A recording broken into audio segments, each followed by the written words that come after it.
Aduh.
Bismillahirrahmanirrahim.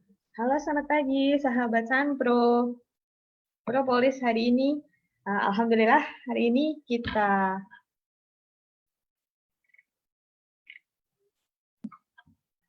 melangsungkan kembali acara Sanpro ini dengan dokter, apoteker, Kintoko Magister Science dari Universitas Ahmad Dahlan. Alhamdulillah hari ini sudah 23 peserta yang hadir di live Facebook kita. Hari ini, selamat pagi dokter. Kita sapa dulu dengan narasumber kita hari ini. Selamat pagi Dokter Kintoko. Apakah suara saya terdengar dengan jelas? Sangat jelas, Mbak Fisa. Alhamdulillah. Baik. Sambil menunggu sahabat-sahabat Sanpro untuk join, kita bisa berkenalan dulu dengan Dokter Kintoko.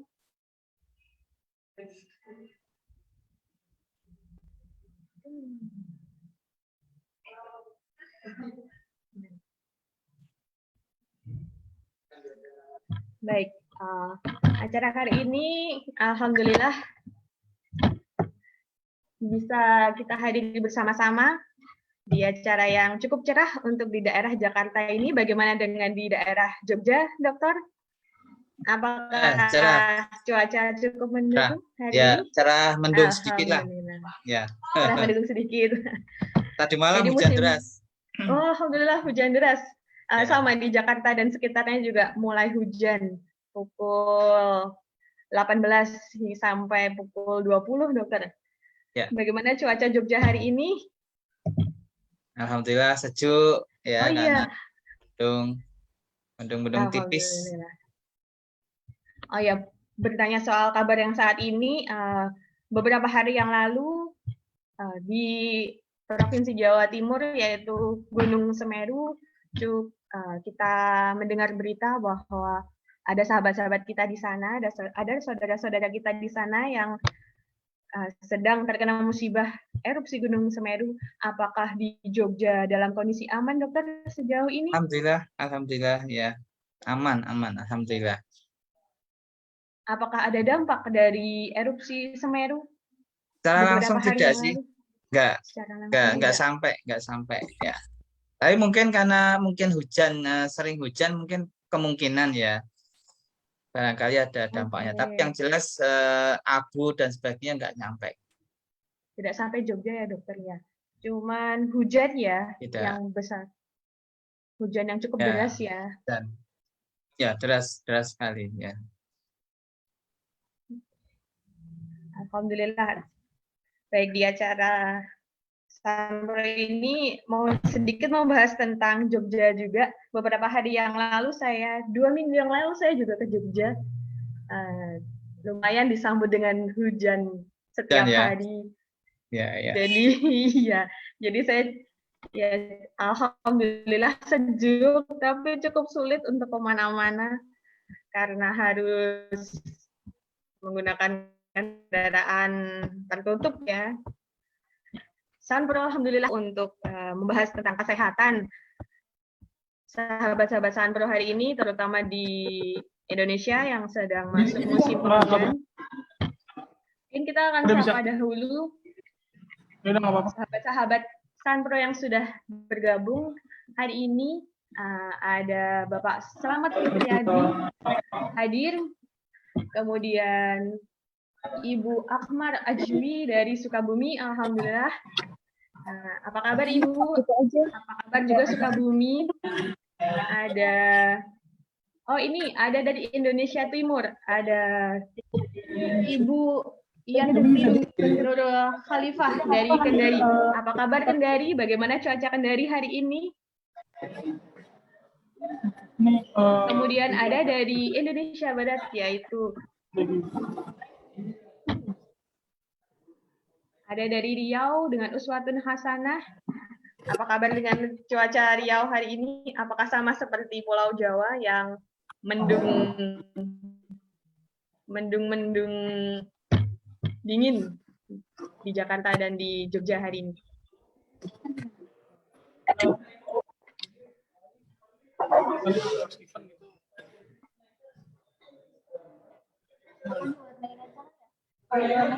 Iya, tapi makanya kalau ngedit tuh nggak bisa ngedit. Ada efek nggak bisa dilihat.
Oke, baik.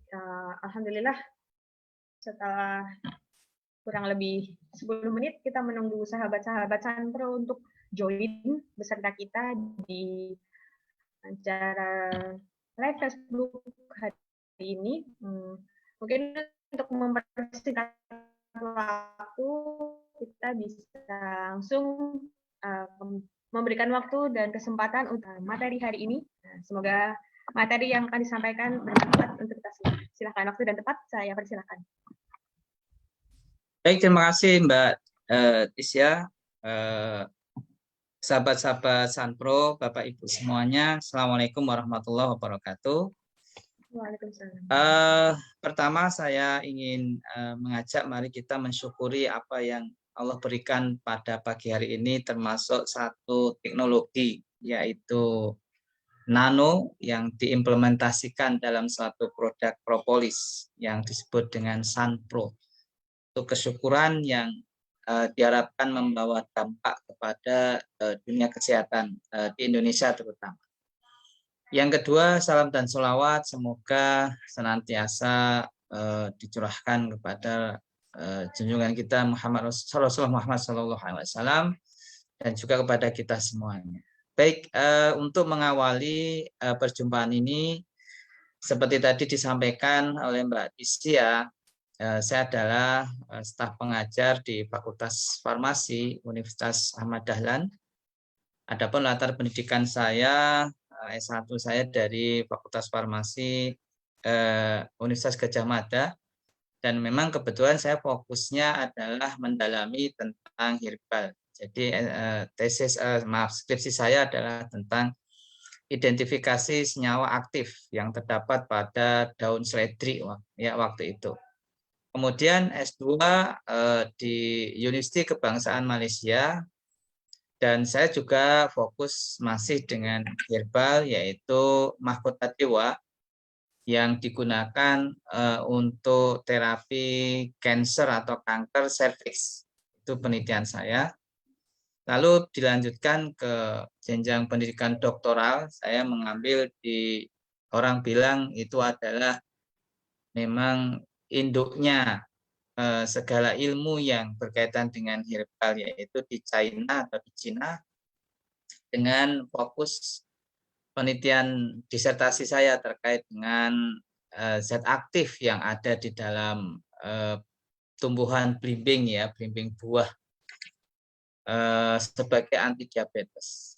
Dan kemudian saya berkecimpung di dunia penelitian juga terkait dengan herbal gitu. Jadi kalau Bapak Ibu sahabat Sunpro semuanya ingin selalu mendapatkan informasi-informasi baru terkait dengan dunia herbal, bisa subscribe di YouTube channel saya ya, Dr. Gintoko Official.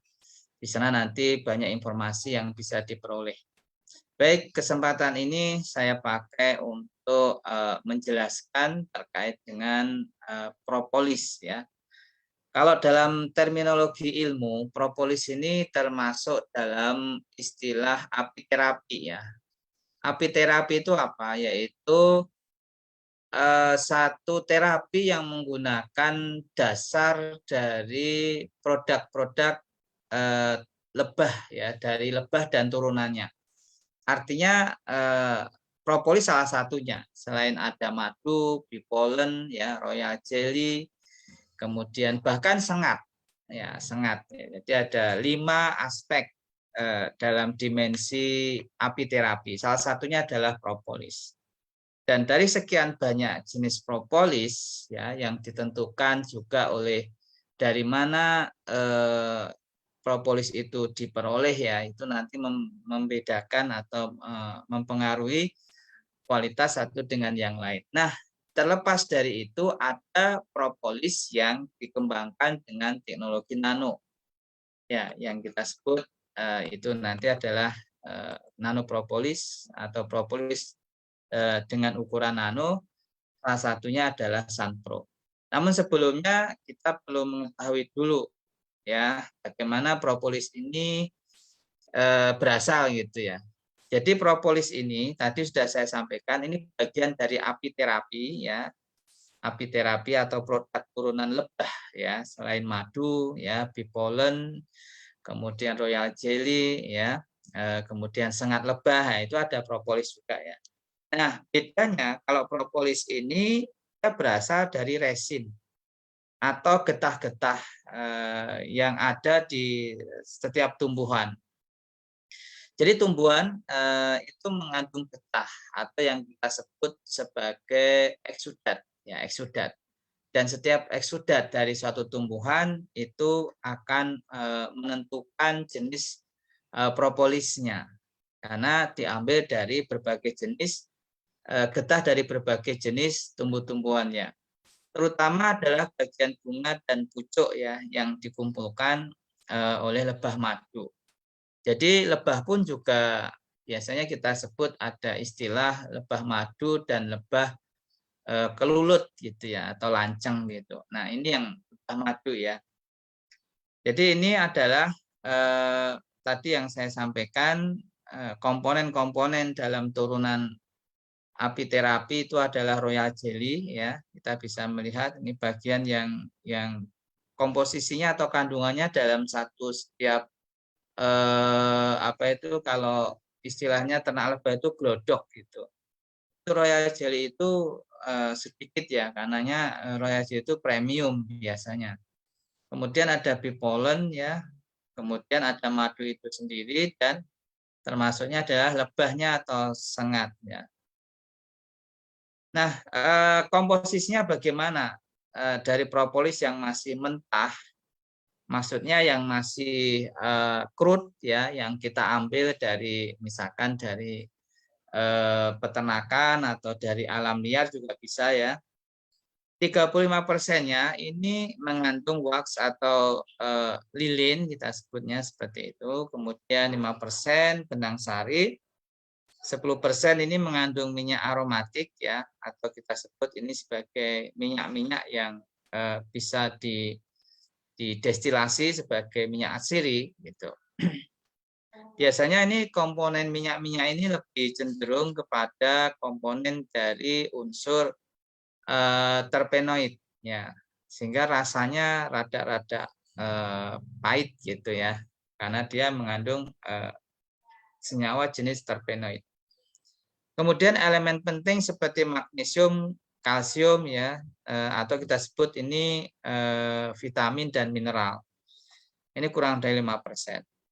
Nah, yang komponen 50% ini adalah dari unsur balsam tumbuhan yang mengandung senyawa aktif seperti flavonoid, ya, polifenol dan lain-lain. Dan itulah yang banyak terkandung pada propolis. Jadi propolis itu nanti kandungan dominannya adalah dari senyawa-senyawa jenis polifenol ini.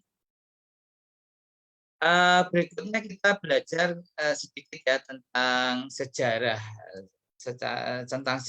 propolis, supaya kita tahu bahwa apa yang kita gunakan saat ini itu juga telah digunakan oleh orang-orang yang masa lalu ya.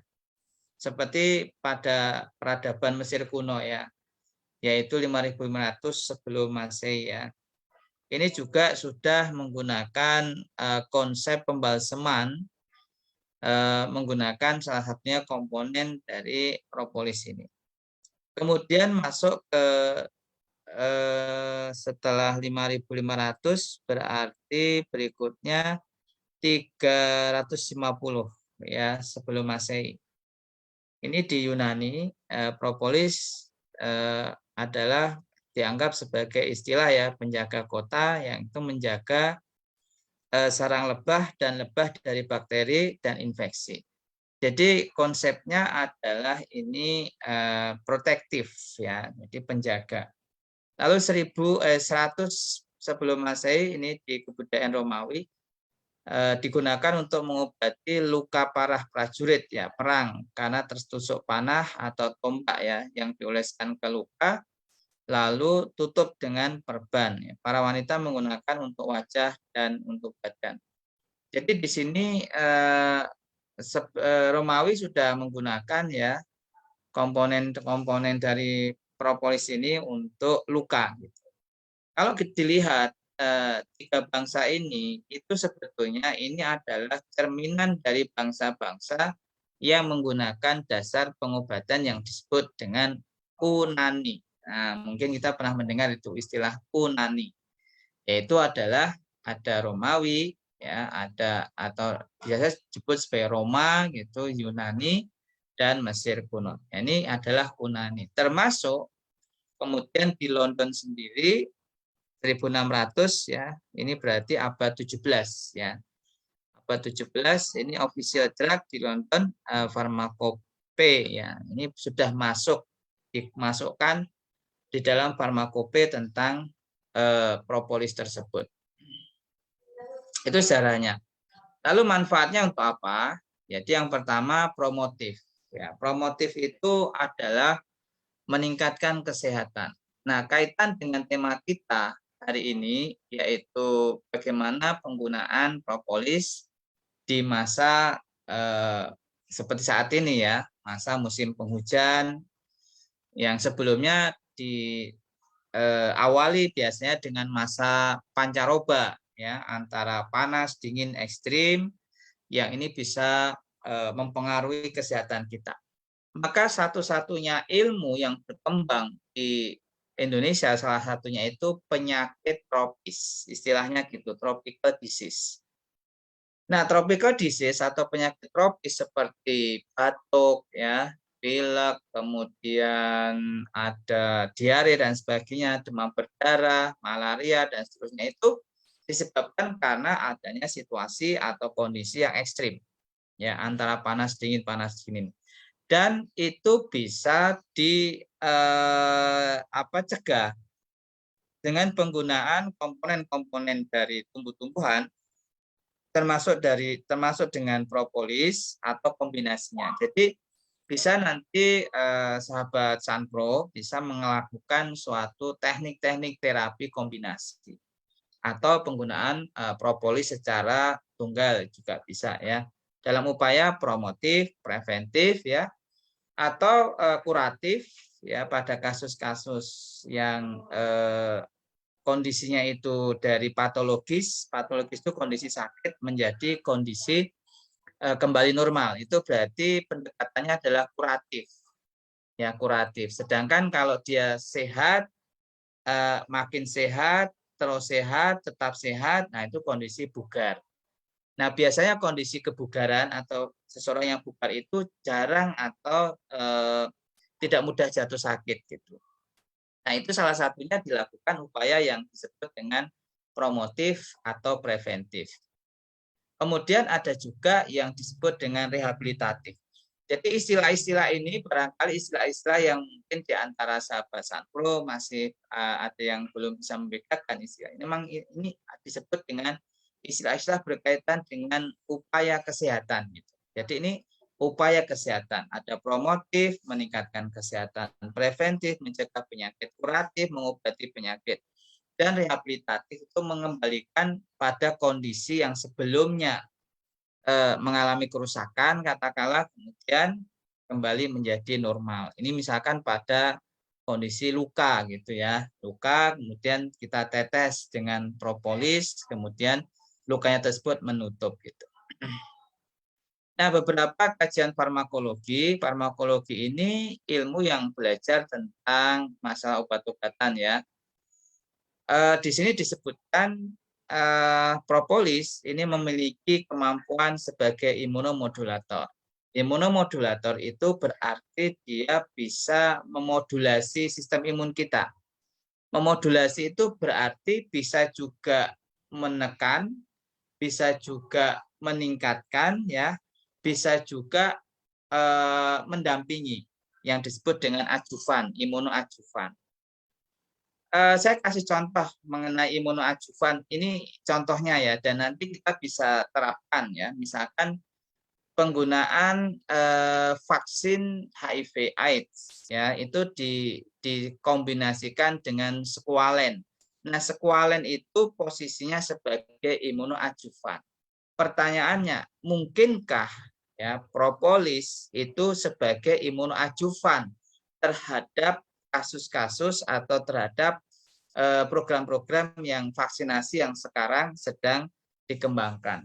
Nah, untuk menjawab ke sana tentu nanti perlu untuk dikaji lebih lanjut bahwa mendampingkan atau membersamakan propolis dengan vaksin dan kemudian menyebabkan responnya lebih cepat, ya respon imunnya lebih cepat dan durasi kerja dari sistem imunnya itu bisa lebih panjang. Nah, itu berarti punya dampak yang disebut dengan imunoadjuvan gitu.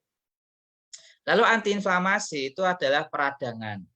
Nah, bagian-bagian sel yang biasanya mengalami kasus-kasus peradangan itu seperti sel-sel yang banyak terpapar dengan yang kita sebut dengan toksin ya atau racun atau radikal bebas ya. Itu sebagian besar dari sel kita itu setiap hari itu bisa mengalami kondisi peradangan. Ya, peradangan. Nah, salah satu indikasi atau salah satu tanda-tanda terjadinya peradangan itu adalah timbulnya nyeri, ya, timbulnya nyeri atau demam, ya, atau sedikit ada rasa panas gitu. Itu indikasi terjadinya inflamasi. Jadi mungkin dulu kita sebut dengan istilahnya panas dalam gitulah ya, bahasanya itu. Ada rasa yang nggak nyaman di dalam tubuh kita. Nah, itu sebetulnya adalah kondisi sel-sel yang mengalami peradangan. Nah, ini propolis bisa diaplikasikan di sini. Juga sebagai antibakteri. Kalau kita bicara tentang bakteri itu kan ada dua jenis ya, yang gram negatif dan gram positif. Istilahnya bakteri yang jenis dinding selnya tebal dan dinding selnya tipis gitu. Yang bakteri yang dinding selnya tebal itu disebut bakteri gram negatif, yang dinding selnya tipis disebut bakteri gram positif. Nah, propolis bisa digunakan pada kedua-duanya, ya, baik gram positif ataupun negatif, sehingga ini bisa disebut dengan istilah kalau dalam dunia antibakteri atau antibiotik ini disebut spektrum luas. Jadi yang positif juga bisa membunuh bakteri gram positif bisa, gram negatif juga bisa. Lalu antioksidan. Antioksidan itu intinya begini. Jadi tubuh kita, dalam tubuh kita, kondisi derajat kesehatan itu juga ditentukan salah satunya oleh adanya kadar atau kapasitas antioksidan total, ya, TAOC, total antioksidan capacity. Itu bisa dicek di lab, ya, di lab klinik itu bisa kita lihat apakah kadar antioksidan yang ada di dalam tubuh itu kurang, ya, atau bagaimana gitu. Kalau kondisinya kurang, berarti nanti kita mudah mengalami, sel kita mudah mengalami stres oksidatif namanya. Ya, stres oksidatif ini salah satunya ditandai juga dengan terjadinya peradangan gitu. Ada kaitan dengan yang peradangan tadi. Nah, oleh karena itu supaya tubuh kita tidak kekurangan dari unsur antioksidan, maka bisa dipakai dengan propolis beberapa tetes katakanlah, kemudian kita konsumsi. Berikutnya adalah antivirus. Ini nanti beberapa bukti jurnal yang bisa kita lihat kemampuannya sebagai antivirus. Kalau bicara antivirus itu ada dua, yang virus yang jenis RNA dan virus yang jenis DNA. Ya, kalau virus itu. Nah, virus corona itu termasuk jenis yang RNA. RNA itu lebih mudah mutasi, ya, lebih mudah beradaptasi dengan inang yang baru gitu, sehingga konon katanya sekarang sudah muncul varian baru yaitu Omicron, ya, yang dari Inggris itu, ya, yang Omicron, dan di Indonesia sudah teridentifikasi di beberapa wilayah terutama di Jakarta sebagai pintu masuk transit dari luar gitu. Nah, artinya kalau misalkan kita tadi tahu upaya kesehatannya adalah mencegah, ya, dari mutasi virus ini, berarti kita bisa menggunakan pendekatan tadi konsumsi dari propolis gitu. Kemudian yang berikutnya anti kanker. Kalau kita bicara cancer, anti kanker itu juga jenisnya banyak sekali, ya, berdasarkan organ yang terkena, misalkan ada kanker payudara, ada kanker serviks, ini yang paling banyak pada perempuan, ya, sahabat Sandro, perlu diperhatikan, ya, terutama ini ada hubungan link yang erat dengan penggunaan KB yang hormonal, yang pil atau yang suntik. Itu kalau yang bersangkutan mempunyai riwayat keluarga dari 2 jalur ke atas, saya sarankan jangan menggunakan KB yang hormonal, yang pil atau yang suntik, atau yang implan, ada 3, ya, suntik juga, implan juga, dan pil, karena ketiganya itu bisa memicu terjadinya proliferasi atau pertumbuhan sel tidak normal pada bagian payudaranya, sehingga akan teridentifikasi nanti salah satunya yang kalau dia memiliki ciri-ciri sebagai karsinoma atau ganas, ya dia disebut kanker. Tapi kalau dia tidak memiliki ciri-ciri sebagai yang ganas, ya disebut aja tumor, ya, atau adenoma gitu. Jadi ada kanker juga jenisnya ada yang maaf apa tadi, ada yang bisa memang ganas gitu ya. Kemudian diabetes atau antidiabetes. Antidiabetes juga kita tahu ada dua jenis diabetes ya, diabetes yang disebabkan karena obesitas ya, dan diabetes yang disebabkan karena autoimun. Nah, ini nyambung dengan yang imunomodulator tadi. Kalau pada berita diabetes tipe 1 itu disebut sebagai autoimun. Biasanya dia nyuntik insulin gitu ya. Nah, kenapa bisa seperti itu? Karena terjadinya tadi imunnya terlalu kuat dan menyerang pada pankreas, sel beta pankreas. Ini adalah antidiabetes. Maka penggunaan propolis pada kasus antidiabetes, pada kasus yang diabetes tipe 1 itu berarti nanti dia bersifat menekan sistem imun yang terlalu kuat itu supaya tidak merusak di sel beta pankreasnya. Maka ditekan oleh si komponen-komponen dari propolis. Berikutnya ada yang tipe 2. Tipe 2 itu karena obesitas, karena kegemukan, ya, bukan karena kekurangan insulin gitu. Malah insulinnya berlebih-lebih. Nah, dalam kasus seperti ini maka propolis bisa berfungsi untuk meningkatkan sensitivitas insulin. Jadi saya ulangi lagi, mekanisme propolis dalam konteks antidiabetes itu ada dua. Ada yang terkait dengan menekan fungsi sistem imunnya agar tidak terlalu kuat dan menyebabkan kerusakan pada beta pankreas ya. Ini yang diabetes tipe 1. Yang diabetes tipe 2 berarti dia meningkatkan sensitivitas insulin agar insulin yang dihasilkan itu bisa digunakan oleh tubuh, dalam hal ini adalah oleh otot dan lemak. Nah, peran dari propolis adalah meningkatkan sensitivitas tersebut. Berikutnya sebagai anti tumor, ya ini hampir mirip dengan kanker. Bedanya kalau tumor itu dia tidak ganas gitu ya, benjolan yang tidak ganas. Kalau anti kanker ini adalah kanker itu benjolan yang ganas. Pada laki-laki yang paling sering itu kanker paru-paru dan kanker prostat. Pada perempuan yang paling sering adalah kanker payudara dan kanker serviks.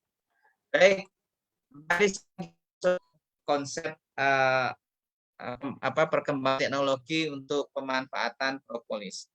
Yang pertama adalah dengan langsung. Berarti apa? Ya langsung diambil, langsung dipakai gitu. Kalau biasanya pemakainya dengan cara diseduh ya dengan satu gelas. Kalau satu gelas itu dosisnya itu 200 cc atau 200 ml. Itu menurut Kementerian Kesehatan dalam buku Formularium Rasional Obat Tradisional Indonesia. Itu secara langsung diseduh gitu ya. Nah, yang kedua dengan cara diekstraksi menggunakan alkohol. Nah, kalau diseduh dengan air atau diekstraksi dengan alkohol, ini nanti akan mendapatkan profil dari kandungan zat yang terambil itu profilnya beda. Karena alkohol itu sifatnya lebih ke semi dan nonpolar, berarti nanti kandungan senyawa-senyawa aktif dari propolis yang bersifat semipolar atau larut dalam alkohol ini yang akan masuk ke alkohol. Ini akan berbeda profilnya jika digunakan langsung dengan diseduh menggunakan air. Nah, saat ini kemudian ada yang menggunakan ekstraksi menggunakan teknologi nano. Ya, teknologi nano. Nah, kalau ekstraksi dengan menggunakan teknologi nano nanti dapatnya yaitu suatu partikel yang berukuran nano. Nah, mari kita lihat apa itu nanoteknologi. Adalah teknologi yang menghasilkan produk dengan ukuran partikel yang sangat kecil, yaitu ukurannya nano. Hal ini mengakibatkan bahan tersebut dapat lebih mudah diserap oleh tubuh sehingga lebih mudah dirasakan manfaatnya. keunggulan dari teknologi nano dalam secara umum ya, apapun ya, contohnya misalkan komponen herbal itu juga bisa dinano, propolis juga bisa dinano, kosmetik juga bisa dinano. Jadi ini secara umum teknologi ini untuk jenis partikel apapun. Secara prinsip keunggulan dari teknologi nano selain tadi zat itu lebih mudah diserap oleh tubuh kita, yaitu tepatnya ada di intestin atau di usus halus. Jadi usus halus itu tempat penyerapan dari seluruh senyawa atau komponen yang masuk ke dalam tubuh kita itu lewat oral atau lewat mulut. Itu pasti akan ada penyerapan di usus halus ya, di usus halus. Nah, di sini keuntungan lain kalau dibuat teknologi nano itu adalah nanti bisa dikembangkan untuk apa namanya produk-produk yang berbasis untuk kanker gitu. Jadi ini menarik ya, kalau sesuatu dibuat dalam sediaan nano, maka dia lebih responsif ya terhadap sel-sel yang tumbuhnya itu lebih cepat dibandingkan normal. Nah, maka teknologi nano adalah solusi untuk mengurangi efek samping dari obat-obat atau jenis senyawa yang diarahkan untuk terapi kanker dengan harapan mengurangi efek sampingnya terhadap sel-sel normal dan meningkatkan aktivitas atau khasiatnya terkait dengan sel kanker tersebut. Itu keuntungan terkait dengan produk nano. Kemudian produk nano juga memiliki keuntungan yaitu dia bisa menembus sawar darah otak ya. Sawar darah, jadi gini, otak kita itu dilingkupi oleh suatu komponen yang sangat-sangat nonpolar. Itu dalam rangka memang untuk melindungi si otak itu sehingga tidak mudah dia dirusak atau dimasuki oleh komponen lain dari luar ya, dari luar otak itu. Tetapi kalau kita menggunakan komponen dalam bentuk nano, maka dia bisa menembus sawar otak ini. Apa manfaatnya? Ya, kalau di dalam otak ini mengalami problem-problem, ya penyakit-penyakit yang berkaitan dengan otak atau kepala seperti migrain, ya, vertigo, ya, kemudian ada lagi Alzheimer dan seterusnya, maka dalam bentuk nano ini menjadi solusi. Karena beberapa teknologi lain yang bisa masuk nembus ke dalam otak itu butuh yang namanya conveyor agent. Salah satunya itu dari borneol dari daun sembung. Nah, ini tidak perlu ditambahkan borneol dari daun sembung, nggak perlu karena ukurannya sendiri sudah kecil gitu, sudah sangat kecil ya, sehingga dia bisa masuk ke dalam otak gitu untuk memaksimalkan atau mengoptimalkan terapi-terapi yang berkaitan dengan masalah di kepala. Jadi saya sampaikan ini solusi nih kalau dalam bentuk nano untuk problem-problem di kepala tanpa penambahan borneol tadi ya, dan juga penyakit kanker ya. Kalau dalam bentuk nano nanti efek samping terhadap sel normal itu bisa diminimalisir ya, dan efek khasiatnya terhadap sel kankernya itu bisa dioptimalkan. Selain itu dalam bentuk nano dia lebih stabil di lambung. Padahal kita tahu hampir sebagian besar senyawa-senyawa aktif itu kalau di lambung dia akan mengalami kerusakan. Nah, dengan bentuk propolis, dengan bentuk nano maksud saya, ini akan meminimalisir kerusakannya di lambung. Nah, itu ya. Nah, propolis adalah ekstrak murni yang menggunakan teknologi nano dalam proses pembuatannya. Itu yang disebut dengan sistem pengawas mutu yang tinggi. Ini adalah profil dari Sunpro ya. Nah, bagaimana bukti-bukti untuk kita sampaikan di sini ya? Ini yang menggunakan atau dikenal dengan istilah docking molekul. Barangkali istilah ini juga asing di kalangan sahabat Sunpro, tetapi saya ingin sedikit mengenalkan konsep ini. Jadi gini, kalau seseorang itu kena penyakit, ya, maka di dalam tubuhnya itu penyakit itu mempunyai reseptornya, gitu ya, reseptor. Nah, reseptor itu suatu protein, gitulah. Intinya seperti itu. Nah, reseptor suatu protein ini kemudian dipasangkan dengan komponen-komponen zat aktif yang ada di dalam propolis. Ini kan di sini teridentifikasi ada berapa macam nih? 1, 2, 3, 4, 5, 6, 7, 8, 9, 10. Ada 10 ya. Itu dipasangkan satu-satu, gitu, pasangkan satu-satu ya.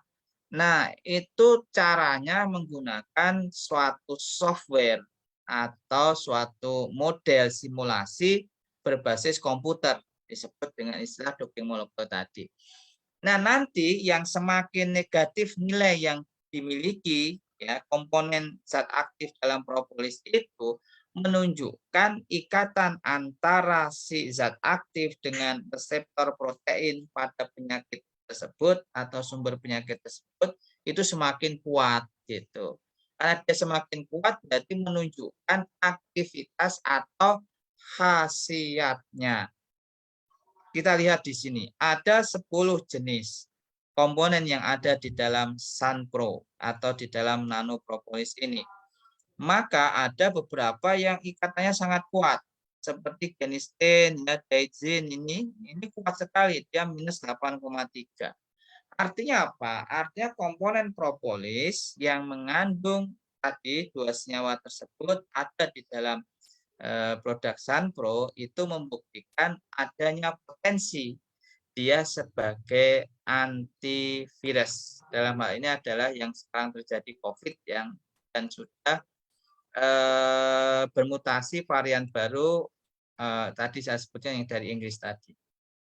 Nah, kenapa propolis cocok sebagai suplemen rutin ya di masa pandemi, terutama kondisi situasi musim hujan juga ya. Itu karena ada kemampuan-kemampuan ini ya, antivirus, imunomodulator, antiinflamasi, terus juga tadi ada antioksidan. Prinsipnya adalah selama daya tahan tubuh kita bagus ya, maka dalam kondisi apapun, dalam situasi apapun ya itu kita bisa terhindar dari penyakit atau mengidap penyakit atau jatuh sakit gitu. Karena sistem tubuh kita bagus. Nah, selain itu sistem daya tahan tubuh kita bagus itu juga karena tubuh kita ini memiliki kandungan serum antioksidan yang tinggi ya tadi propolis juga bisa membooster antioksidan di dalam tubuh kita. Baik, lalu apa bedanya nanopropolis dan propolis itu sendiri? Nah, ini ada 10 faktor pembeda ya. Tapi yang jelas adalah di ukuran partikel atau particle size ya. Ukuran partikelnya itu kalau ukuran nano ya 30 sampai 100 ya. Padahal kalau ukuran nano itu ringnya kan 1 sampai 1000 nano ya. 1000 nano itu sama dengan 1 mikron kan begitu. Nah, sedangkan propolis biasa kurang lebih 1 sampai 2 mikron. Itu yang ukuran propolis biasa. Lalu pembedaannya lagi wax, yaitu tidak mengandung wax, yang lainnya mengandung wax dan seterusnya ya tidak ada endapan, yang lainnya ada endapan, kemudian warnanya ada relatif coklat jenis, coklat keruh. Kalau itu karena ada wax tadi, ada lilin ya istilahnya, lilin yang kalau itu dimasukkan ke dalam air dia akan membentuk sistem dispersi namanya ya, dispersi padat dalam cair ya, padat dalam larutan. Sehingga kelihatan menjadi seperti berkabut itu. Nah, ini adalah faktor-faktor pembeda. Kemudian kandungan flavonoidnya itu yang di nanopropolis itu relatif lebih tinggi dan itu nanti kita bisa lihat pada pembuktian hasil-hasil uji laboratoriumnya. Nah, ini berdasarkan hasil uji labnya telah terkonfirmasi ada 37 ya jenis senyawa polifenol dan flavonoid khas yang merupakan bioaktif atau zat yang memiliki aktivitas utama ya di dalam propolis tersebut. Nah, ini adalah keunggulannya selain tadi ukurannya nano juga dia memiliki kejernihan ya dari sisi minimnya kandungan dari lilin atau wax gitu.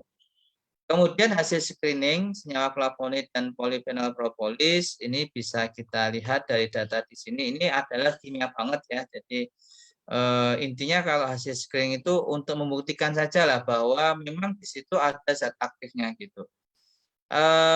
Kalau uji ini ditambah nanti dengan uji proksimat ya, uji proksimat lebih menentukan pada komponen-komponen seperti multivitamin atau kandungan vitamin, kandungan mineral. Tapi kalau screening fitokimia seperti ini hanya menentukan komponen-komponen zat aktifnya saja, terutama adalah flavonoid dan juga polifenol. Nah, ini adalah hasil analisis untuk mengetahui ukuran dari si propolis itu tadi dikatakan 3 sampai 100 ya, dan ini betul ya, ada di posisi rentang antara 3 sampai 100. Kemudian juga keberadaan wax-nya ya, ini juga dinilai kecil ya. Kemudian uji laboratorium kandungan propolis ini banyak sekali parameter-parameternya, termasuk uji antibakteri ya. Ini dibandingkan terhadap 2 jenis. Ini ada yang paling kanan ini bakteri ya, yang paling kanan. Yang paling kiri itu jamur ya. Jadi ini propolis ini ternyata bisa digunakan untuk, kalau kita bicara tentang mikroba itu atau dunia mikron ya, itu kan masih ada jamur, masih ada bakteri, ada virus ya, ada protozoa, ada parasit gitulah ya. Maksud saya komponen dari mikroba itu sendiri itu bervariasi. Nah, di sini ini dibedakan antara jamur dan bakteri gitu. Keduanya itu berbeda ya, jamur dengan bakteri itu. Nah, di sini propolis ternyata juga menunjukkan aktivitas. Lalu beberapa jurnal juga menunjukkan adanya penggunaan dari propolis ini sebagai suplemen di masa pandemi, dan saya kira kemarin terjadi lonjakan permintaan ya karena masa pandemi ini, dan itu yang saya sebut dengan istilah di awal tadi, itu adalah apiterapi ya, istilahnya gitu, apiterapi itu adalah penggunaan propolis untuk tujuan terapi. Salah satunya adalah propolis, karena apiterapi ada aspek yang lain seperti madu, bee pollen ya, royal jelly, sengat lebah itu juga. Nah, kalau tadi bicara tentang anti cancer atau tumor, nanti arahnya ke sini, ke uji apoptosis. Benarkah propolis memiliki kemampuan sebagai anti cancer atau anti tumor gitu? Itu dilihat dari uji apoptosisnya. Kalau dilihat di sini hasilnya kemampuan apoptosisnya adalah cukup tinggi ya, karena kita bisa melihat ini pembandingnya itu kimia sintetik namanya doxorubicin ya. Biasanya dipakai pada kasus-kasus kanker seperti kanker payudara gitu ya. Itu juga bisa menggunakan cisplatin kombinasi dengan doxorubicin, biasanya begitu. Jadi ini bisa kita lihat ya, kemampuan dari apoptosisnya juga bagus. Apoptosis adalah bagaimana sel kanker itu didorong untuk dia mati dengan cara bunuh diri gitu, istilahnya seperti itu. Nah, ini adalah manfaat dari sunflower itu sendiri ya, terkait dengan daya tahan tubuh. Kemudian bagaimana pemakaiannya, ini digunakan secara oral ya, 3 sampai 4 tetes ke dalam 250 mili air, atau ini gelas yang di atasnya gelas blimbing ya, 250 itu. Kalau yang gelas blimbing itu 200 mili saja ya. Ini lebih tepatnya gelas yang biasa dipakai kalau kita ngangkring gitu ya. Nah, itu gelasnya 250-an. Dan untuk sariawan 1 sampai 2 tetes ya, untuk kulit ya mengobati luka diteteskan langsung di atas bagian luka tersebut secara perlahan. Nah, tadi ada istilah-istilah, ada anti radang atau antiinflamasi, kemudian ada genistein ya, ada asam ferulat dan seterusnya. Ini adalah penjelasan komponen-komponen zat aktif yang ada di dalam propolis. Demikian Bapak Ibu, sahabat Sanpro. Mungkin ada pertanyaan, Mbak Tisya.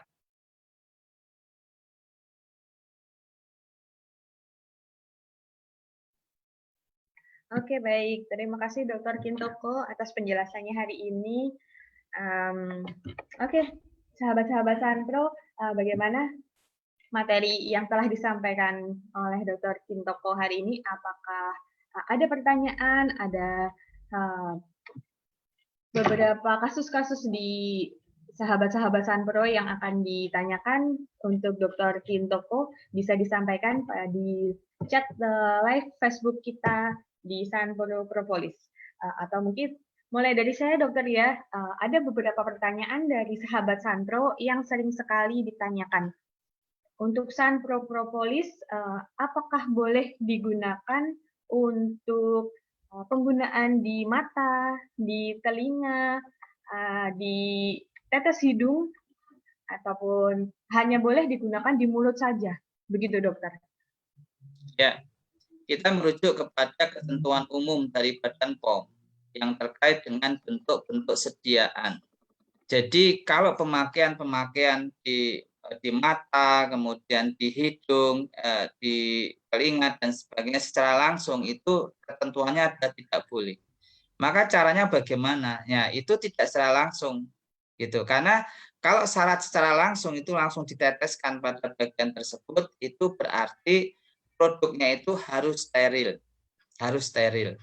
Tetapi sangat sulit untuk menegakkan persyaratan dari Badan POM itu dari sisi fasilitas di pabriknya, di CPOTB-nya, ya, cara pembuatan obat tradisional yang baik itu tidak ada fasilitas steril. Maka caranya bagaimana? Tadi misalkan mata kita bengkak gitu ya. Tadi kan ada kemampuannya si Sanpro propolis tadi untuk anti radang, anti bengkak. Maka caranya kita mengambil air, gelas air, kemudian kita tetesin tadi. Lalu kita gunakan seperti kalau kita menggunakan brew water itu ya, pakai gelas itu kemudian kita masukkan ke dalam mata lewat pakai gelas brew water itu. Nah, seperti ditahan sekitar 10-15 menit supaya komponen-komponen polifenol yang ada di dalam Sanpro itu bisa meniadakan faktor-faktor peradangan. Bisa jadi peradangan itu karena infeksi, bisa jadi nanti cirinya kalau infeksi itu biasanya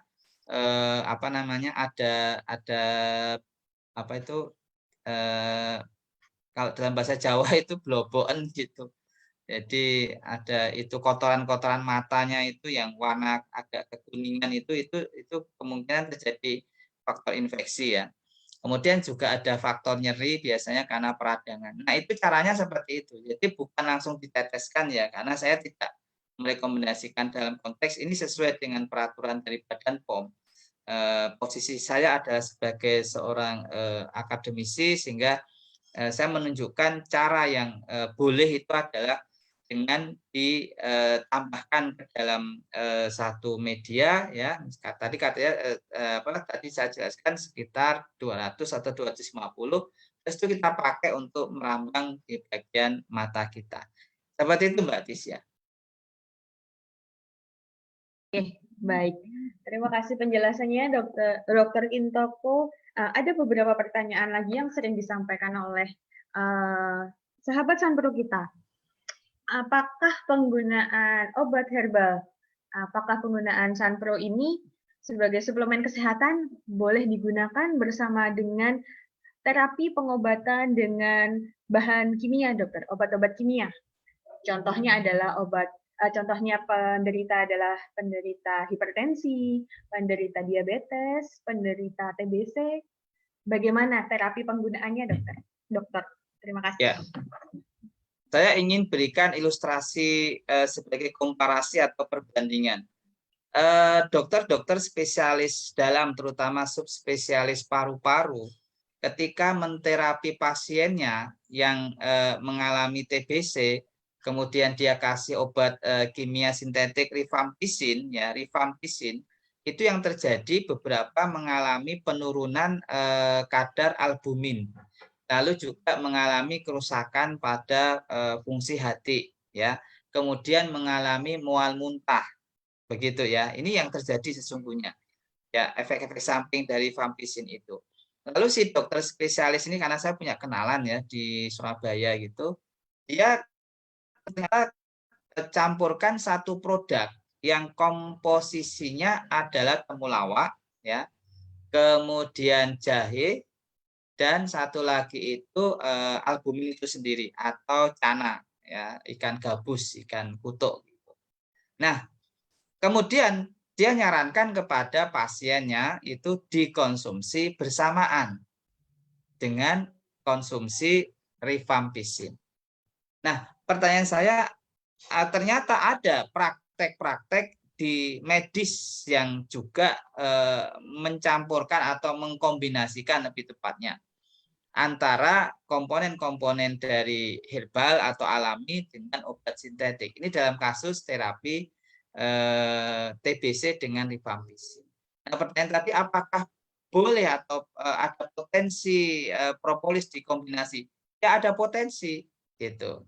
Nah, bagaimana untuk mengetahui potensi? Ada dua cara. Yang pertama, memang ada dasar dari evidence atau pembuktiannya secara apa namanya ilmiah, bahwa oh ini kalau dikombinasi itu hasilnya akan lebih bagus. Seperti contohnya dalam kasus kombinasinya obat diabetes glibenclamid dengan lidah buaya, itu kan hasilnya bagus. Jadi nanti yang harus kita tekankan di sini ada bukti itu. Yang kedua, ada pernah observasi atau bentuknya testimoni yang dikuantitatifkan, yaitu bahwa pernah dilakukan terapi kombinasi antara propolis dengan obat-obat kimia sintetik tadi, dan hasilnya jauh lebih bagus dari ketika tidak dikombinasikan gitu. Jadi kalau pertanyaan mungkin tidak, saya bilang mungkin. Ya, mungkin terjadi proses kombinasi itu karena beberapa praktek medis juga ada yang melakukan. Nah, kalau saya sendiri kemarin saya juga mengkombinasikan, tapi bukan obat sintetik, yaitu propolis saya kombinasikan dengan ekstrak cacing tanah pada kasus kejadian seperti kerusakan pada ginjal atau pada saat terjadi demam tifoid contohnya misalkan. Itu juga konteks kombinasi. Jadi kombinasi itu tidak harus propolis dengan sintetik, enggak, propolis dengan ekstrak herbal yang lain itu juga masuk dalam konteks kombinasi. Dan pengalaman saya tadi saya cerita melalui testimoni atau survei observasi, itu kombinasi dari propolis dengan ekstrak cacing tanah itu hasilnya juga bagus gitu. Jadi seperti itu Mbak Tisya untuk mengambil keputusan yang rasional. Terima kasih. Baik, terima kasih Dr. Gintoko. Kita masuk ke sesi tanya jawab dengan sahabat-sahabat Sanpro. Ada pertanyaan pertama dari Nasa Tangerang. Oh, ini tadi Sanpro untuk TBC bagaimana Pak? Mungkin bisa dijelaskan kembali Dr. Gintoko. Baik, dalam prakteknya memang saya beberapa kasus seperti kista, mioma gitu ya, kemudian kanker itu memang saya tambahkan dengan propolis gitu. Saya tambahkan komponen ini karena di sana banyak kandungan polifenol tadi yang bisa membantu untuk meningkatkan aktivitasnya. Nah, ada satu hukum begini, ini yang perlu saya sampaikan. Kalau suatu komponen itu memiliki aktivitas untuk antibakteri, antivirus, gitu ya, anti jamur dan sebagainya, atau prinsipnya itu sebagai antimikroba, biasanya dia juga punya aktivitas atau khasiat sebagai anti cancer. Seperti itu. Ya. Artinya kalau tadi pertanyaan mungkin nggak ini, kalau saya kombinasikan gitu. Misalkan sudah dapat herbal untuk anti cancer, terus tambahkan propolis gitu. Seperti itu. Ya, apalagi ini tadi saya jelaskan Sanpro ini nano kan. Nano itu kalau dipakai dia lebih straightforward pada sel kankernya dengan mengurangi eliminasi pada sel-sel normalnya. Seperti itu. Ini saya sedang uji coba mengembangkan kombinasi dari pure curcuminoid, ya, pure curcuminoid murni dari temulawak, mau saya kombinasi dengan propolis. Mungkin nanti kita pakai yang Sunpro gitu, yang nano gitu. Ini hasilnya bagaimana untuk kanker payudara, karena kalau curcuminoid saja ternyata efek sampingnya terhadap organ itu besar. Nah, dengan saya kombinasikan nanti dengan Sunpro ataupun kemudian si curcuminoid ini kemudian kita kecilkan ukurannya menjadi ukuran nano, itu diharapkan nanti dia hanya menyerang sel kanker saja tapi tidak mempengaruhi kerusakan pada organ-organ normal gitu. Begitu ya Mbak Tis ya. Oke, terima kasih. Mungkin ada pertanyaan lanjutan dari saya ya dokter ya. Kalau Sunpro Propolis boleh sekali dikombinasikan dengan pengobatan lain. Bagaimana ya cara penggunaannya yang tepat? Bagaimana cara minumnya? Ataukah harus diatur waktunya? Diminum sebelum makan atau sesudah makankah gitu? Mungkin Dokter Kintoko bisa memberikan saran bagaimana caranya. Ya. Terima kasih. Secara prinsip pada konsumen yang tidak mengalami problem hipersensitivitas atau reaksi alergi dari komponen-komponen yang ada di dalam Sunpro, maka menggunakan dalam kondisi perut kosong itu jauh lebih baik. Kenapa? Karena komponen seperti multivitamin, mineral-mineral tadi itu akan lebih banyak diabsorpsi atau diserap oleh tubuh dalam kondisi perut kosong. Itu prinsip. Namun jika ada kemungkinan komponen-komponen di dalam produk Sunpro itu menimbulkan hipersensitivitas atau reaksi alergi, katakanlah mengiritasi pada lambung mereka yang tidak kuat dengan iritasi, maka pemakaiannya dilakukan setelah makan, jadi setelah konsumsi makan. Tapi idealnya adalah sebelum. Namun itu sangat tergantung dari kondisi masing-masing pasien atau masing-masing orang gitu. Jadi kalau nanti sebelum gimana ya, ambil tadi 1 gelas, tambahkan dengan 3-4 tetes Sunpro tadi, terus langsung diminum. Pada saat misalkan kita bangun tidur kan perut masih kosong itu penyapaannya akan optimal gitu dengan kondisi perut yang masih kosong. Namun jika kemudian dia merasa kok malah mual-mual, nah berarti itu ada kemungkinan reaksi hipersensitif atau alergi pada orang tersebut. Ya artinya kemudian diminum setelah yang bersangkutan mengkonsumsi makan gitu ya. Begitu ya, Mbak Tis ya. Baik, terima kasih penjelasannya Dr. Gintoko. Kita lanjut lagi ke pertanyaan selanjutnya dari sahabat Sunpro yang lain, dari Ibu Marta. Dr. Gintoko, apakah propolis Sunpro bisa dikonsumsi untuk ibu hamil, untuk anak-anak, dan bagaimana aturan pakainya dan bagaimana cara penggunaannya? Ya, kalau kita bicara tentang siapa pasien kita, ya itu ada istilahnya tepat pasien ya. Nah, secara umum pasien yang dikategorikan normal itu adalah pasien dewasa, itu remaja dan dewasa itu normal. Nah, ada kondisi pasien yang dianggap tidak normal dalam konteks perlu perhatian khusus. Yang pertama adalah lansia. Lansia itu perlu perhatian khusus. Yang kedua adalah mereka yang mengalami gangguan fungsi hati dan ginjal. Itu perlu perhatian khusus. Kemudian anak-anak ya. Yang berikutnya adalah ibu yang sedang menyusui, dan yang keempat yang terakhir kelima adalah wanita yang sedang hamil. Jadi itu adalah kondisi-kondisi yang di luar yang remaja dan dewasa tadi ya. Kalau misalkan pada kondisi perempuan yang sedang hamil ya atau menyusui gitu, atau anak-anak gitu, atau lansia atau orang yang mengalami problem gangguan hati dan ginjal, maka pemakaian Sunpro itu dimulai dari dosis yang paling kecil atau takaran paling kecil. Itu dulu. Jadi kalau dosis normalnya itu tadi 3 sampai 4 tetes, maka kita turunkan cukup misalkan 1 tetes. Kemudian diobservasi dulu. Kapan melakukan observasi? Biasanya pada hari yang ketiga. Lazimnya herba-herba atau komponen-komponen dari alam ini memberikan dampak, baik dampak positif ataupun negatif, misalkan efek samping itu bisa kita observasi pada hari ketiga. Jika hari ketiga itu tidak terjadi hal yang tadi saya sampaikan, yang bisa yang bisa mempengaruhi, misalkan kemudian ada gatal-gatal ya dan seterusnya, itu berarti tidak muncul, itu berarti aman gitu, aman.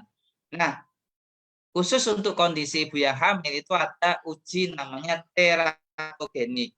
Teratogenik itu adalah uji di mana komponen yang seperti propolis katakanlah yang akan dipakaikan kepada ibu yang hamil itu harus lolos atau harus punya data yang menyimpulkan bahwa ketika itu nanti dikonsumsi pada ibu hamil, dia tidak menyebabkan kecacatan pada janin atau tidak menyebabkan abortifum. Nah, data itu diambil dari mana? Bisa diambil dari jurnal-jurnal penelitian. Jadi ujinya namanya karsinogenik. Nah, teratogenik. Maka sebelum mendapatkan data yang fix tentang teratogenik, pemakaian propolis ataupun bahan herba apapun itu dilakukan secara hati-hati dan pada dosis yang terkecilnya. Seperti itu Mbak Tisya. Oke, terima kasih. Jadi untuk ibu hamil harus diperhatikan ya dokter ya. Untuk dosisnya bisa dimulai dari dosis yang paling rendah dulu, paling kecil dahulu. Kemudian diobservasi, perlu dilakukan observasi ya, kurang lebih selama 3 hari. Apakah muncul keluhan-keluhan lain ya? Begitu ya Dokter Gintoko? Ya, betul. Terima kasih dokter. Ada pertanyaan lanjutan dari Ibu Pariyati Herbalis NASA. Ini sepertinya pertanyaannya menyangkut ke obat anti kanker ya. Begini, di lidah bekas kegigit, tumbuh daging semakin besar. Apakah bisa pakai sunflower propolis ini? Begitu dokter. Bagaimana? Ya, bisa Bu, bisa. Saya malah sarankan itu Ibu sering-sering aja menggunakan dengan cara nanti ditahan dulu, dikumur dulu, gargle istilahnya. Digargle dulu, ditahan ya. Tadi pakai dosis yang tadi takaran tadi, pada air minum berapa 200 atau 250 tadi, terus dipakai untuk kumur supaya mengenai bagian yang tadi bekas dari gigitan tadi. Itu sebetulnya karena karena respon peradangan, tetapi itu sudah terjadi infeksi gitu. Jadi akhirnya memicu terjadinya seperti daging tumbuh gitu. Jadi tahan dulu, tidak langsung diminum gitu ya, tidak langsung ditelan, tapi digargle istilahnya, dikumur gitu selama beberapa saat ya, baru diminum. Itu tidak masalah, bisa dilakukan seperti itu. Begitu Mbak Tisya. Baik, terima kasih Dr. Gintoko. Pertanyaan lanjutan dari sahabat Sanpro. Ini berhubungan dengan asam lambung. Berhubungan dengan lambung dan asam lambung. Dr. Gintoko, apakah perbedaan antara asam lambung dengan MAH? Dan bagaimana bisa diatasi dengan sunflower propolis? Silahkan, dokter.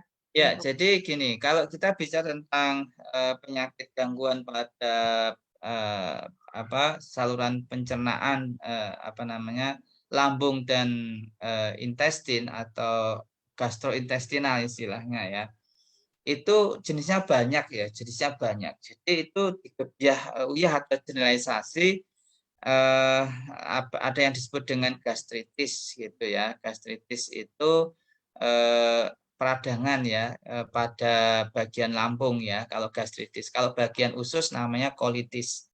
Tadi pakai hukum yang awal tadi kan bahwa propolis ya itu punya kemampuan untuk meniadakan faktor peradangan gitu ya.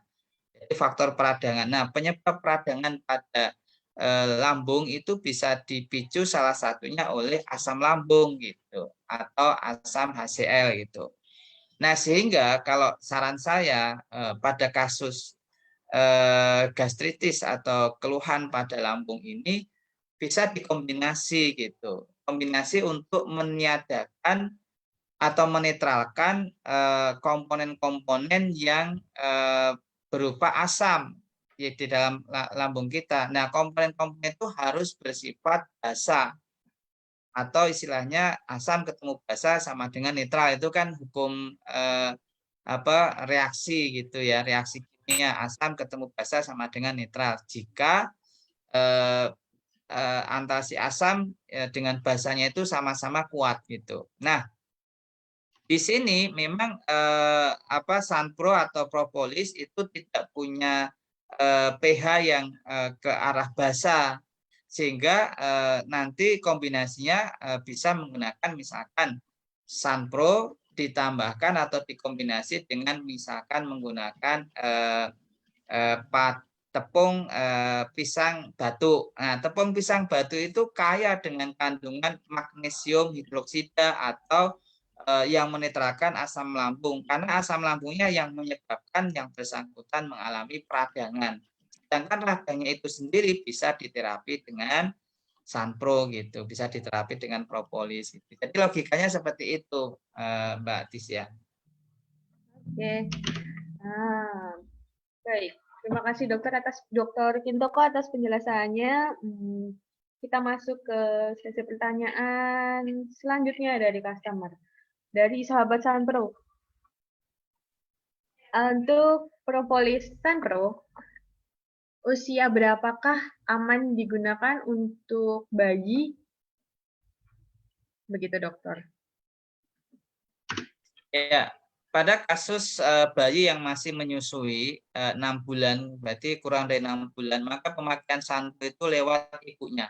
Itu hukumnya, rule-nya seperti itu. Tidak bisa, tidak boleh kita memberikan pada bayi yang masih menyusui. Pertimbangannya karena dia sendiri juga belum boleh mengasup apapun makanan-makanan dari luar kecuali hanya dari susu dari si ibu. Itu yang dimaksud dengan ASI eksklusif, dan yang setelah boleh konsumsi itu namanya MPASI, makanan pendamping ASI. Jadi kalau usianya masih di bawah 6 bulan, belum boleh MPASI, belum boleh konsumsi padat, makanan padat, karena belum sempurnanya sistem pencernaan pada si bayi, maka ASI eksklusif adalah yang terbaik. Jika si bayi mengalami gangguan dan akan di terapi dengan propolis, maka yang diminum atau caranya itu lewat ibunya, ya lewat ibunya. Nah, nanti hasil ekskresi atau hasil konsumsi dari si ibu itu nanti juga akan diekspresikan lewat ASI, lewat air susu ibu itu. Nah, si bayinya nanti mengasupnya komponen-komponen zat aktif yang ada di dalam propolis atau Sunpro itu lewat si air susu tersebut gitu. Kemudian bagaimana dengan usia setelah 6 bulan? MPASI sudah boleh, kemudian ukuran untuk 2 tahun ke bawah tadi. Nah, itu yang tadi saya sampaikan bahwa untuk anak-anak yang masih tergolong balita gitu atau batita, itu penggunaannya itu harus diawali dengan dosis yang terkecil gitu. Itu seperti itu. Jadi hukum terhadap bahan-bahan alam itu yang diklaim pada kandungan pada keadaan patologis tertentu itu pengawasannya lebih ekstra dibandingkan pada kelompok umur remaja dewasa. Karena remaja dewasa semua sistem fungsi tubuhnya itu sudah berkembang secara sempurna. Kalau anak-anak kan belum, masih menuju. Nanti sebaliknya pada lansia itu sistem kinerja dalam tubuhnya itu sudah mengalami penurunan di generasi. Itu juga perlu istilahnya kalau dosis tadi ya diawali dengan dosis yang terkecil dulu, kemudian diobservasi. Kalau 3 hari nggak terjadi masalah seperti mual muntah dan sebagainya, berarti aman, berarti bisa diteruskan dengan dosis yang ditingkatkan. Seperti itu ya Mbak Tisya. Baik, terima kasih penjelasannya Dokter Kintoko. Nah, ada pertanyaan lagi, Dokter. Sesi pertanyaan masih dibuka, sahabat-sahabat Sanpro bisa segera bertanya, memanfaatkan kesempatan ini untuk bertanya kepada Dr. Kintoko tentang Sanpro Propolis. Baik, ini sedikit pertanyaan pribadi, Dokter, dari saya. Ya. Untuk pasien-pasien diabetes nih, untuk pasien-pasien diabetes itu kan terapinya butuh terapi yang panjang ya dan harus rajin gitu. Bagaimana ya caranya agar Sanpro ini bisa rajin, rutin digunakan oleh sahabat-sahabat Sanpro, terutama pengguna diabetes, di samping gaya hidup yang harus diperbaiki ya dokter ya. Bagaimana penjelasannya? Terima kasih. Ya betul ya. Ya. Jadi itu yang saya maksud dengan bahwa produk-produk turunan dari komponen alam itu pas untuk jenis penyakit yang sifatnya kronis, penyakit yang membutuhkan penanganan waktu yang cukup lama. Yang kedua, dilakukan dengan pendekatan holistik tadi. Ya, jadi misalkan dalam kasus diabetes ya tetap masalah asupan tinggi kalori ya seperti gula, nasi ya, yang indeks glikemiknya tinggi itu ya tetap harus diatur gitu. Kalau bisa ya diet, artinya no rice, no sugar misalkan seperti itu ya. Nah, lalu nanti baru kemudian menambahkan pendekatan-pendekatan terapi dengan komponen-komponen bahan alam seperti Sanpro itu kan komponennya dari propolis ya, dari nanopropolis ya. Nah, bahan-bahan yang diasup pada kondisi mereka yang mengalami penyakit kronis seperti diabetes ini harus dikonsumsi secara rutin gitu.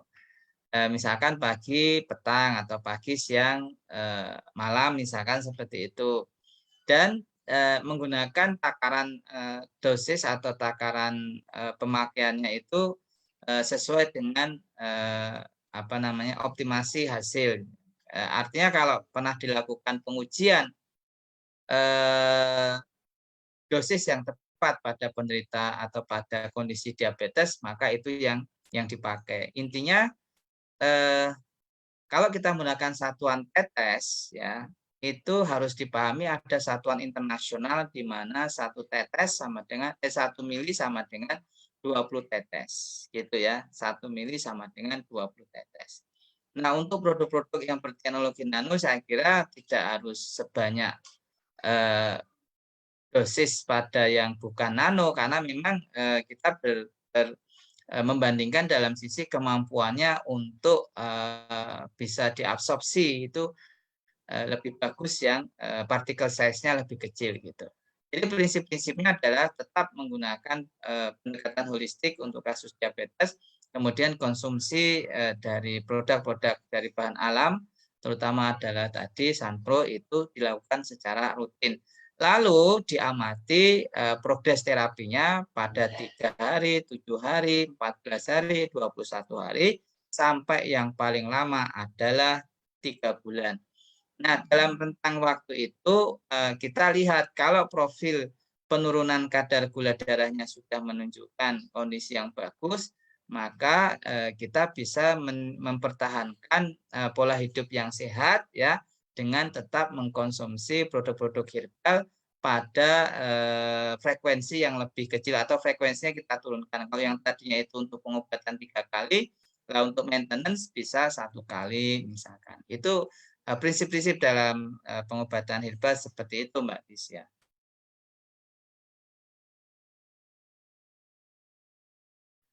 Oke, baik. Terima kasih atas penjelasannya, dokter. Sangat bermanfaat sekali.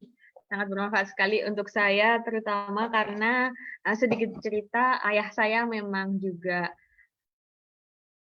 beliau memiliki diabetes. Kemudian, alhamdulillah saya coba perkenalkan dengan Sanpro dan alhamdulillah terkontrol juga karena cukup ya harus tetap dibawelin ya, namanya juga ya orang tua harus selalu diingatkan untuk rajin-rajin mengkonsumsi Sanpro, rajin-rajin menjaga pola makan. begitu. Ya. Terima kasih, Dokter. Ada pertanyaan lanjutan dari sahabat Sanpro. Untuk terapi penggunaan Sanpro untuk penderita epilepsi, bagaimana ya, Dokter? Terima kasih. Ya, epilepsi kan termasuk gangguan yang berkaitan dengan fungsi saraf di otak ya. Tadi sudah saya singgung juga bahwa produk dengan teknologi nano itu mampu menembus sawar darah otak tanpa harus menggunakan agen conveyor agent seperti buniol pada daun sembung ya. Dia langsung bisa dikonsumsi saja, Bu, ya, bisa langsung dikonsumsi pada kondisi yang mengalami tadi apa namanya epilepsi ya, epilepsi. Nah, bisakah kemudian dikombinasikan dengan beberapa komponen yang lain untuk meningkatkan atau mengoptimalisasi terapinya? Ya bisa. Ya, bisa pada contohnya misalkan nanti Sanpro ini bisa dikombinasi dengan komponen-komponen seperti daun ceker ayam, kemudian pegagan, ya, kemudian kulit kulit manggis kayak gitu. Itu bisa dengan pola-pola kombinasi seperti itu. Tapi prinsipnya dengan ukuran Sanpro yang berukuran nano itu sebetulnya dia sendiri sudah punya kemampuan untuk bisa menembus pada sawar darah otak pada sawar darah di otak gitu ya, sehingga nanti bisa memberikan dampak atau khasiatnya itu lebih optimal karena kemampuannya untuk bisa masuk ke dalam otak. Seperti itu ya, Mbak Tisya. Baik, terima kasih. Untuk sahabat Sanpro, sesi tanya jawab kita buka 5 menit lagi karena durasi yang alhamdulillah sudah cukup lama, dan untuk mempersingkat waktu saya akan tutup dengan pertanyaan terakhir dari sahabat Sanpro tentang penyakit kulit. Untuk penyakit kulit, bagaimana cara penggunaan Sanpro Propolis untuk penyakit-penyakit kulit seperti gatal-gatal, seperti luka, seperti mungkin gatal karena alergi atau gatal karena garukan atau digigit serangga. Begitu, Dokter. Silakan. Terima kasih. Ya. Kita bisa kalau untuk penggunaan luar itu agak berbeda ya dengan penggunaan dalam ya. Kalau penggunaan dalam kan kalau terjadi hipersensitif atau alergi atau iritasi itu kan lebih ibaratnya itu tingkat keberbahayaannya istilahnya ya. Itu lebih tinggi dengan penggunaan luar. Nah, pada kasus-kasus seperti penyakit pada kulit ya, itu Sanpro bisa langsung diteteskan ya di bagian itu. Jadi bisa langsung gitu. Karena apa, kalau nanti terjadi hipersensitif ya paling lokal gitu. Maksudnya lokal daerah itu. Dan hipersensitif karena penggunaan beberapa komponen herbal itu dengan dihentikan dari pemakaian itu dia akan kembali normal kembali gitu. Apa namanya dari produk itu. Jadi kalau misalkan ada sakit apa tadi eksim katakanlah ya atau jerawat barangkali gitu ya langsung teteskan di bagian itu saja ya, diambil Sanpro kemudian teteskan pada kulit yang di situ ada kondisi infeksi tadi, termasuk tadi saya contohkan juga luka kan langsung ditetes saja pada kondisi itu, nggak usah diencerkan gitu. Nah, tadi saya menyampaikan pola pengenceran itu kan kalau tadi ada pertanyaan bagaimana kalau Sanpro diteteskan langsung pada mata. Nah, ini kan karena terkait dengan peraturan sebetulnya. Peraturan yang tidak membolehkan karena tidak ada jaminan dari produk-produk yang dibuat dengan fasilitas harus steril. Itu karena dia bahan alam gitu. Nah, oleh karena itu kalau yang tadi pada mata misalkan terinfeksi ya diencerkan dengan air, kemudian airnya dipakai untuk seperti pemakaian water itu ya. Nah, selain kalau pada kulit, saya rasa jenis gangguan apapun yang ada pada kulit, Sunpro bisa langsung diteteskan pada bagian itu. Jika nanti ada potensi bersensitif, dia sifatnya lokal saja, tidak sistemik. Sistemik itu kalau ada di dalam masuk dalam tubuh itu sifatnya sistemik. Ya. Jadi sistemik itu ke seluruh tubuh gitu. Kalau ini kan hanya lokal di situ. Demikian, Mbak Tisya.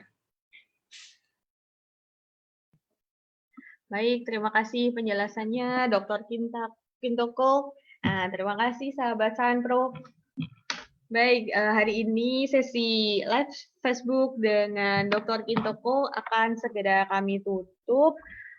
Terima kasih sudah banyak penjelasan yang diberikan oleh Dr. Kintoko.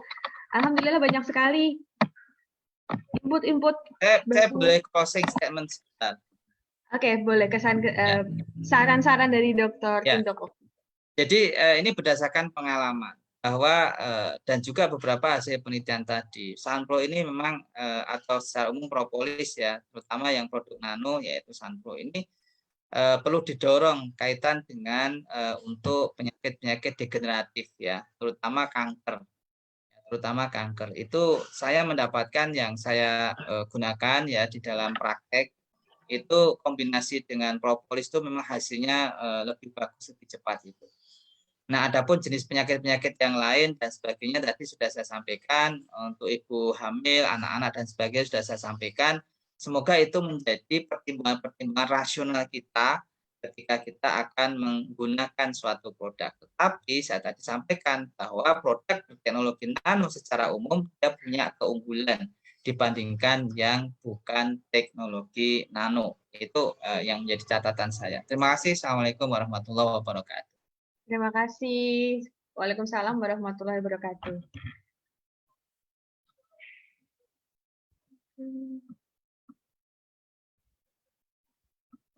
Baik sahabat Sunpro, terima kasih sudah bergabung dengan live Facebook kita hari ini dengan tema kesehatan dan kecantikan NASA. Untuk beberapa pertanyaan dari sahabat Sunpro yang belum bisa kami jawab satu persatu, mungkin akan kami kumpulkan terlebih dahulu untuk kami rangkum menjadi satu pertanyaan besar. Nanti akan kami share kembali di mungkin bisa di Facebook, akan kita buatkan konten untuk menjawabnya. Kita buatkan jawaban bisa akan kami share di beberapa sosial media seperti Facebook, mungkin di Instagram, dan jangan lupa tetap menjaga kesehatan di musim penghujan ini. Tetap mengkonsumsi Sunpro Propolis. Jangan lupa makan makanan sehat agar kondisi tetap fit di musim penghujan ini. Baik, terima kasih atas ilmunya hari ini Dr. Kintoko. Terima kasih. Ya. Mudah-mudahan kita bisa join lagi di acara live Sunpro beserta sahabat Sunpro yang lainnya. Terima kasih, Dokter. Sama-sama, Mbak. Waalaikumsalam warahmatullahi wabarakatuh. Baik, saya undur diri semuanya, sukses semuanya. Assalamualaikum. Terima kasih. Waalaikumsalam warahmatullahi wabarakatuh.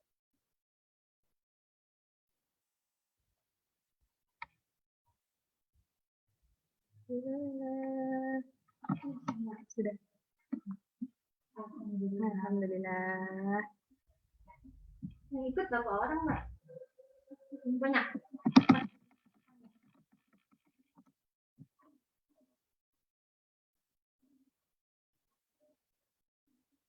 Salah di sini.